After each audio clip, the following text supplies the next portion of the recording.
लोग कहते भी 10 में 1-2 यादव तो आपको बोलता है। मैं कहता बहुत बड़ी बात है। 20% अगर यादव समाज जन स्वराज को वोट दे रहा है तो 3% वोट हुआ। 100% अगर ब्राह्मण वोट देंगे तो 3% वोट होगा। तो मेरे लिए उसमें कोई फर्क नहीं है भाई।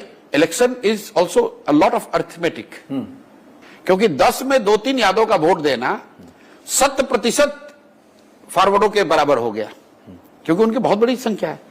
तो जन स्वराज को कोई एक जाति विशेष वोट नहीं दे रहा है, सारे वर्गों में दे रहा है। अब आपके सवाल पर आता हूं कि इंक्रीमेंटली किसका वोट पहले कटेगा। तो सबसे पहला नुकसान होगा छोटे दलों का, जो कि ऑलरेडी आपको दिख रहा है कि उन दलों की करीब करीब उनके कार्यकर्ता, उनके वर्कर सब जन स्वराज में आ गए।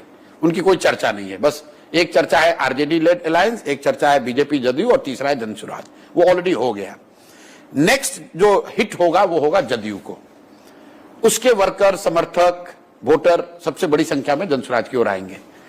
थोड़ा सा और अगर उफान हुआ और जन स्वराज की ताकत बढ़ी तो नेक्स्ट डैमेज होगा भाजपा को बड़ी, क्योंकि वहां पर 2 तरह के लोग आएंगे। एक जो कि भाजपा के यहां के कार्यशैली, यहां के लैक ऑफ लीडरशिप से परेशान है, एंटी इनकम्बेंसी उनके खिलाफ है। दूसरा कुछ उसमें एक ऐसा भी वर्ग है कि ठीक है ऊपर मोदी है, नीचे तो हमको जन स्वराज चाहिए, इसलिए सेकंड कटेगा भाजपा का।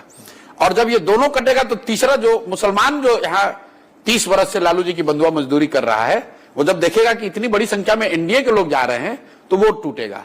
इसी ऑर्डर में नुकसान होना है, होगा दोनों को नुकसान।